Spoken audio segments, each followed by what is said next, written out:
ज्ञानशाला में आप सभी का हार्दिक अभिनंदन है। जो लोग भी चैनल पे नए हैं वो लोग एक बार चैनल को सब्सक्राइब जरूर कर लें। सुबह उठते ही या ये कहिए कि आधी रात इस खबर ने सभी बच्चों की नींद कर दी है बर्बाद। जो कैलेंडर जारी हुआ था एग्जाम का अगस्त में और बच्चे अपने हिसाब से तैयारी में जुटे हुए थे, उसको अचानक ही मार्च में करने का ले लिया गया है फैसला। और अब इससे कितना असर बच्चों पे पड़ने वाला है आप जान सकते हैं कि अभी एससेट का एग्ज़ाम नहीं हुआ है, ठीक है। और बहुत सारे बच्चे जो बीएड डीलेड इन सब के चक्कर में फंसे हुए थे, इनका भी रिजल्ट रुका हुआ था, उन सबको उन्होंने शामिल कराने की बात की थी। लेकिन अचानक से ही अब ये जो एग्ज़ाम होने वाला है, जो तीसरे चरण की बहाली होने वाली है, वो मार्च में ही होगी, ऐसा न्यूज़ में आ रहा है। ये बिहार का सबसे विश्वसनीय जो चैनल है उसके माध्यम से ये खबर आ रही है। आपने जो रजनी सर से सब लोग जो है वो वाकिफ़ हैं और उनके हवाले से ये खबर आई है। बहुत लोगों ने ये न्यूज़ पे देख भी लिया होगा, बट फिर भी मार्च में ही होगी परीक्षा और फरवरी में इसका जो है विज्ञापन जारी कर दिया जाएगा। हर हाल में जिस सभी जिलों से रिक्तियाँ भी मांगी गई हैं, ये लेटर थोड़ा पहले भी मिला था, उनको प्रपत्र भी भेज दिया गया है कि आपको इसी में इस हिसाब से डिटेल भर के आपको देना है।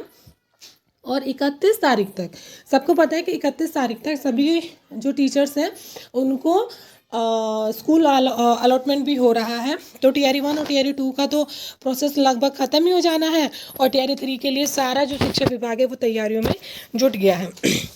दिया है यहाँ पे तैयारियों में जुटा है शिक्षा विभाग। तो रिक्तियाँ मांगी जा रही हैं, एग्ज़ाम कराना है भाई, सेंटर्स बनाने पड़ेंगे, उन लोगों को पेपर बनवाना पड़ेगा, बहुत सारे काम है और वो लोग इस चीज़ के लिए जुट गए हैं। तो अब आप लोगों के पास समय नाम का चीज़ ही नहीं बचा है। इतना हार्ड जो आपका सिलेबस है उसके बाद से महीने भर का मुश्किल से समय बचा है, ठीक है।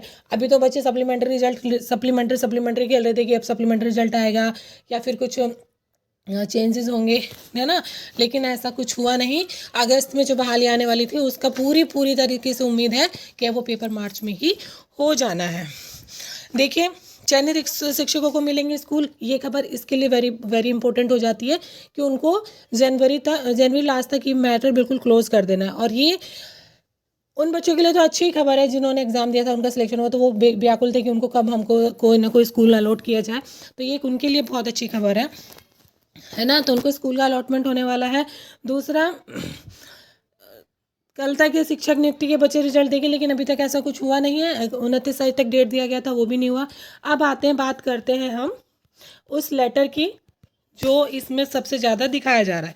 यहाँ देखिए, यहाँ दिया हुआ है 1 से 5, 6 से 8, 9, 10 एवं उच्चतर यानी कि 11-12 विद्यालय में उपलब्ध रिक्त पद की सूचना विहित पत्र में उपलब्ध कराने के संबंध में, ठीक है। तो ये सारा कुछ ऐसे ही जा रहा है। और उनको जो है यहाँ पे देखिए, टीआरई 1 और टीआरई 2 के तहत नियुक्त शिक्षकों में स्थानीय निकाय के शिक्षकों की संख्या लगभग 20 से 25 हज़ार के आसपास है। ऐसी स्थिति में स्थानीय निकायों से रिक्त हुए पदों की गणना कर उसे प्रशासित पदवर्ग समिति से विद्यालय अध्यापक के पद का सृजन कराना आवश्यक हो गया है। इससे रिक्ति की सूचना अप्राप्त रहने के कारण अग्रेतर कार्यवाही बाधित है, ठीक है। यहाँ पे देखिए, टीआरई 3 के निहित नियुक्ति की कार्यवाही करनी है। इसके जो आपको अनुशंसा दिया जा रहा है कि आप जितनी भी रिक्तियां हैं उसको एक जो प्रोस्पेक्ट दिया गया है आपको, ठीक है, एक पत्र का क्या बोलते हैं, एक मॉडल बना दिया गया, उसके अकॉर्डिंग आपको वो सारी फिल करके पहुंचा देनी शिक्षा विभाग तक। पुनः आपको निर्देशित किया जाता है कि अपने जिले के अंतर्गत नियुक्त स्थानीय निकाय के शिक्षक टीआरई 1 एवं टीआरई 2 के तहत विद्यालय अध्यापक के पद पर नियुक्त हो गए हैं से संबंधित रिक्ति की सूचना इस पत्र के साथ प्रपत्र 1, 2, 3 एवं 4 के साथ 2 दिनों के अंदर अधोहस्ताक्षरी को ईमेल आईडी पर भेजना सुनिश्चित करेंगे। मात्र 2 दिन का उनको टाइम दिया गया है। 29 जनवरी तक 29 जनवरी का ये लेटर है, ठीक है। तो आप लोगों को इसके लिए खुश होना है कि दुखी होना है, ये समझ पाना ही बहुत मुश्किल है। देखिए, ये हो रही है वर्चस्व की लड़ाई। अब यहाँ पे आपको समझने वाली बात है कि ये हो रही है वर्चस्व की लड़ाई। ये सरकारें बदली और हो गई है वर्चस्व की लड़ाई। कुछ दिन पहले तेजस्वी जी ने कहा कि जितनी भी नियुक्तियां आई हैं, जितनी भी रोजगार दिए, वो राजद की वजह से हैं। और अब जो जदयू पार्टी है जिन्होंने बीजेपी का दामन संभाल लिया, नीतीश कुमार जी, वो ये जताना चाहते हैं कि इसमें राजद का कोई हाथ नहीं था, ये जितनी भी नियुक्तियां थी वो हमारी बदौलत थी।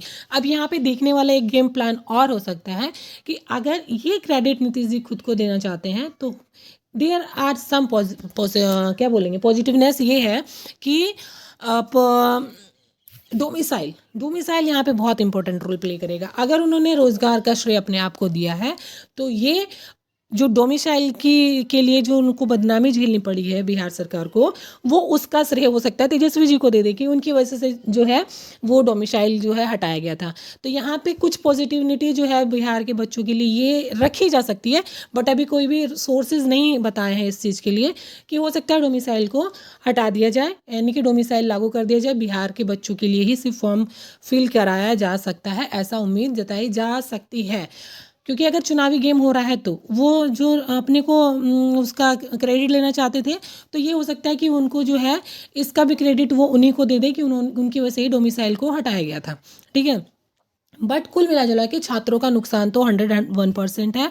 उन वो जिस हिसाब से अपने आप को प्रिपेयर कर रहे थे वो एकदम से उनके लिए झटका है। ठीक है, क्योंकि उनको पता था कि अगस्त में एग्जाम आएगा, बहुत सारा टाइम है, हम बहुत अच्छे से अपनी प्रिपरेशन कर लेंगे। अब उनको एकदम बिजली की तरह दौड़ना पड़ेगा।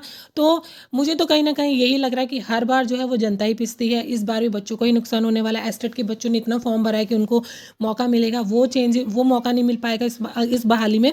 अब ये नहीं कहा जा सकता कि टीआरई 4 आएगा कि नहीं आएगा, क्योंकि दिल्ली बहुत दूर है, अभी कुछ नहीं पता है। बट यहाँ के हिसाब से है ना, यहाँ के हिसाब से बच्चों के लिए बहुत ही झटके देने वाली ये न्यूज़ साबित होगी।